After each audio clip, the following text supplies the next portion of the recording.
आप देख रहे हैं द एंगल और मैं हूं आपके साथ नीतू शर्मा। नोटबंदी को लेकर उठे सवालों को एक बार फिर से हवा मिल रही है। लंबी लंबी कतारें और कई लोगों की मौत के बाद नोटबंदी एक बार फिर से सवालों के घेरे में है। नोटबंदी से डिजिटल लेन देन को बढ़ावा मिलेगा, केंद्र सरकार का ये दावा फिर फेल होता नजर आ रहा है। आखिर इस मामले की सच्चाई क्या है, देखिए हमारी इस खास रिपोर्ट में। नोटें छप रही थी, महंगाई बढ़ रही थी और नोटों के बंडल कहीं छिप जाते थे। मैं भी पीछे लगाऊं, निकालो कोने कोने से। और कुछ लोग तो गरीबों के जाके पैर पकड़ते हैं। अरे तुम तो कितने अच्छे हो, तेरे दादा मेरे यहां मजदूरी करते थे, तेरी माँ मेरे बर्तन साफ करती थी, ऐसा करो मेरा ये 2-3 लाख रुपया तुम्हारे खाते में डाल दो। कभी किसी अमीर को गरीब के पैर पकड़ते देखा था? आज जिन बेईमान लोगों ने पैसा जमा किया है वो गरीबों के घर में भी कतार लगा के खड़े हैं। बैंक में कतार लगाने की उनकी ताकत नहीं है, बैंक के बाहर तो वो कतार लगाता है जिसमें ईमानदारी का माजा होता है। ये वीडियो उस समय का है जब नोटबंदी को लेकर पूरे देश में बवाल मचा था, लेकिन मोदी सरकार तमाम दावे कर नोटबंदी को सही ठहरा रही थी।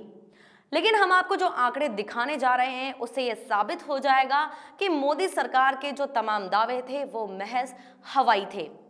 नोटबंदी से डिजिटल लेन देन को बढ़ावा मिलने के केंद्र सरकार के दावे एक बार फिर हवा होते दिख रहे हैं। 15 मार्च 2019 तक प्रचलन में मौजूद नकदी नोटबंदी से पहले की तुलना में 19.44% की बढ़ोतरी के साथ 21.41 लाख करोड़ रुपए के रिकॉर्ड स्तर तक पहुंच गई है।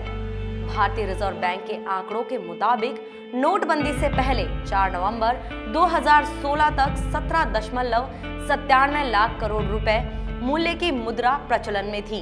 एक रिपोर्ट के मुताबिक यह अब बढ़कर 21.41 लाख करोड़ रुपए तक पहुंच गई है। यह दर्शाता है कि वित्तीय प्रणाली में नकदी वापस आ गई है। आरबीआई के नवीनतम आंकड़ों के अनुसार डिजिटल लेन देन में वृद्धि के बावजूद पिछले एक वर्ष में प्रचलन में मुद्रा में 3 लाख करोड़ से अधिक की वृद्धि हुई है। मार्च 2018 में यह राशि 18.29 लाख करोड़ रुपए थी। आरबीआई के आंकड़ों के मुताबिक एटीएम और पॉइंट ऑफ सेल टर्मिनलों के जरिए डेबिट कार्ड का लेन देन जनवरी 2017 में 2,648 करोड़ रुपए था। ऐसे में कुछ सवालों के जवाब मोदी सरकार को चुनावी साल में देना लाजमी है। आखिर क्यों लगी नोटबंदी के बाद लंबी लंबी कतारें? देश की जनता को क्यों झेलनी पड़ी मानसिक व्यथा? काले धन पर लगाम के नारों की क्या थी सच्चाई? देश में नोटबंदी के बाद जनता को कितना मिला लाभ? कुछ ऐसे सवाल हैं जिनका जवाब देश की जनता मोदी सरकार से पूछ रही है। नकदी का वापस से प्रचलन में आना मोदी सरकार के दावों की खुलकर पोल खोल रहा है।